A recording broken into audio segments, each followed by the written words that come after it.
तो welcome friends.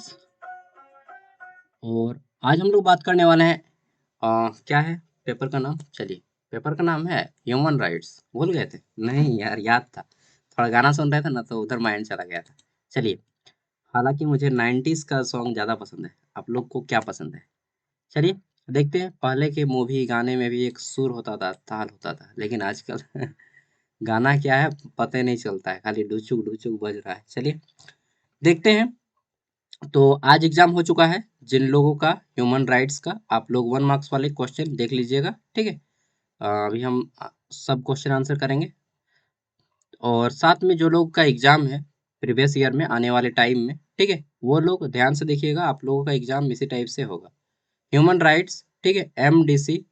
और इसमें आपका जो है 2024 का एग्जाम है, रांची यूनिवर्सिटी में हुआ है, ठीक है। टाइमिंग 3 आवर है, फुल मार्क्स 75 है। यहाँ पे देखते हैं तो आपका पेपर दो भागों में बटा था, group A and group B. Group A very short answer type question है, ठीक है। इसमें आपके 1 मार्क्स वाले 5 और 5 मार्क्स वाले 2 क्वेश्चन है। हमारा बैटरी लो हो गया है रे बाबा, 19% है, जल्दी से कर लेते हैं। तो पहला क्वेश्चन है हमारा यहाँ पे कि मानव अधिकारों में समानता शब्द का अर्थ क्या है, ये बताना है, ठीक है। तो देखिए, समानता बिना किसी जाति, धर्म, ठीक है, संप्रदाय को ध्यान में रखते हुए किसी व्यक्ति विशेष या समुदाय से किसी प्रकार की भिन्नता ही, अरे भाई बहुत ज्यादा कम हो गया ना, भिन्नता नहीं रखना समानता है। ये तो बहुत गहरा बात हो गया। आप लोग डायरेक्ट बोल सकते हैं कि सभी व्यक्तियों में समानता को ही समानता कहा जाता है, ठीक है।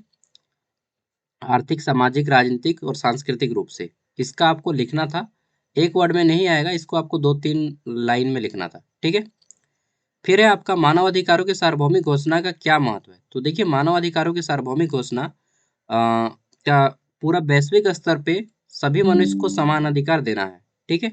इसमें आप लोग बोल सकते थे कि विश्व स्तर पे इसको लेकर एक संस्था बनाई गई है, मानव अधिकारों सार्वभौमिक घोषणा को, ठीक है। चार 10 दिसंबर 1948 को बनाया गया था, ठीक है। अंतर्राष्ट्रीय मानव अधिकार के संरक्षण के लिए वही मानव अधिकारों की सार्वभौमिक घोषणा की रक्षा करता है।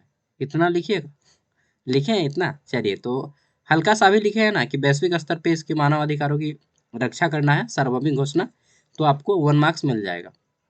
नेक्स्ट है, भारत में किन्हीं 2 अधिकारों को लिखना है। तो भारत में 6 गो मौलिक अधिकार है, स्वतंत्रता का अधिकार, समानता का अधिकार, शोषण के विरुद्ध अधिकार, ठीक है, संबंधित सांस्कृतिक और शिक्षा संबंधी अधिकार, संबंधित संवैधानिक उपचारों का अधिकार, ठीक है। तो कोई 2 लिखना था आपको। फिर आपका RTI का फुल फॉर्म पूछा गया था, तो राइट टू इन्फॉर्मेशन होता है, राइट टू इन्फॉर्मेशन, जो कि 2005 में आया था RTI, ठीक है। सूचना का अधिकार जिसको हिंदी में बोलते हैं। तो ये बस हो गया। फिर मानव अधिकारों को परिभाषित करें। तो मनुष्य को दिए जाने वाले या मनुष्य को प्राप्त नैसर्गिक तथा हमारा इसके अलावा नैसर्गिक मतलब प्राकृतिक अधिकार, जिसमें आपका क्या है, सांस लेना हो गया, ठीक है, रहना हो गया, स्वतंत्रता, समानता, इन सभी अधिकारों को ही मानव अधिकार कहा जाता है। डिटेल में अगर आप लिखना चाहते थे तो राजनीतिक अधिकार, सामाजिक अधिकार, सांस्कृतिक अधिकार, आर्थिक अधिकार सहित मनुष्य को मिलने वाले एक मूलभूत अधिकारों को कहा जाता है मानव अधिकार, ठीक है। बस इतना लिखना था 1 मार्क्स में। कितना परसेंट है भाई बैटरी? 10% होगा और मैं बंद कर दूंगा, चाहे वीडियो बने चाहे ना बने, नहीं तो मेरा लैपटॉप शॉर्ट हो जाएगा। फिर हमारा यहाँ पे मानव अधिकारों का दायरा समझाइए, ठीक है। लिमिटेशंस कहाँ कहाँ है ये आपको बताना था। Explain the scope of human rights. Next है आपका यहाँ पे मानव अधिकारों को बढ़ावा देने में मीडिया की भूमिका पर चर्चा करना है, ठीक है। तो आप लोग बता सकते थे कि मीडिया है, इंटरनेट है, ठीक है। इसमें आपका पत्रकारिता भी आ जाता है, ठीक है, न्यूज़पेपर भी आ जाता है। तो ये लोग मानव अधिकारों को देखते हैं, कहीं पे कुछ होता है ना तो पहुंच जाता है कि इसके साथ अन्याय हुआ है, ठीक है। और यूट्यूब भी इसका नाम दे सकते हैं कि ये भी एक प्रकार का मीडिया है, ठीक है।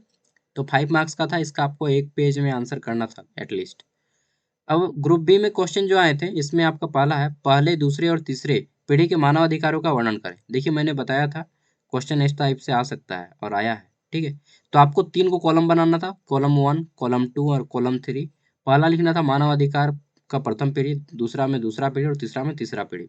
इस तरह से अगर आप बनाए तो सच बता रहा हूँ आपको 15 में 12 या 13 मार्क्स मिल जाएगा, ठीक है।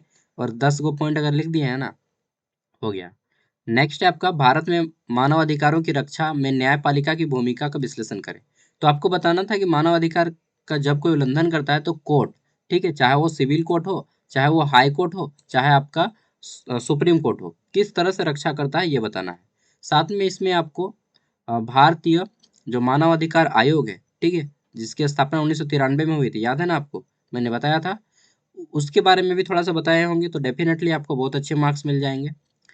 और जिनका एग्जाम है वो लोग इस टॉपिक को सबको लिखिएगा इस टाइप से। नेक्स्ट है आपका राष्ट्रीय मानव अधिकार आयोग की संरचना एवं कार्यों का पर चर्चा करें। देखिए मैंने इंपॉर्टेंट क्वेश्चन में इसको डाला था, ठीक है। राष्ट्रीय मानव अधिकार आयोग 1993 में बना। इसके वर्तमान अध्यक्ष कौन है, ठीक है, तो न्यायमूर्ति अरुण मिश्रा नाम बताना था।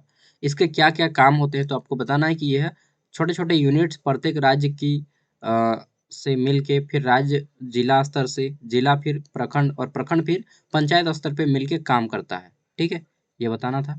नेक्स्ट है आपको भारत में मानव अधिकार संवर्धन पर गरीबी और निरक्षरता का प्रभाव का मूल्यांकन करना है, ठीक है, कि गरीबी और जब आदमी पढ़ा लिखा ना हो, ठीक है, तब इसका देखिए जब आदमी पढ़ा लिखा ना हो और गरीब हो ना, तो अपने अधिकार को वो छीनना नहीं, मतलब उसको मालूम ही नहीं होता है हमारा क्या अधिकार है, ठीक है।